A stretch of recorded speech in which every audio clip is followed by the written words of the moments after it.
বসে আমি টিফিন করছিলাম, মানে সবার টিফিন হয়ে গেছে। আর সেদিন ছিল পয়লা বৈশাখ, মঙ্গলবার, আর সবাই মঙ্গলচণ্ডী পূজা করেছিল। তো যারা যারা উপাস ছিল, মা, মায়ের মামিরা, মাসিরা, তো সবাই আমাকেই প্লেটগুলো ধরিয়ে দিয়েছে নে টিফিন খাওয়া।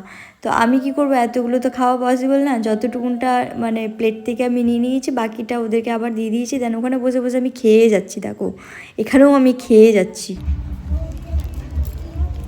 দেন এখানে সবাই বড়রা আশীর্বাদ করলো মামিকে, মানে নিউ মামি, যেহেতু আমার থেকে বয়সে অনেক ছোট, তো আমি নাম ধরেই ডাকবো, পিঙ্কি তার নাম। তো যাই হোক, খুব ভালো লাগলো, ওর আশীর্বাদই জাস্ট কমপ্লিট হয়ে গেল।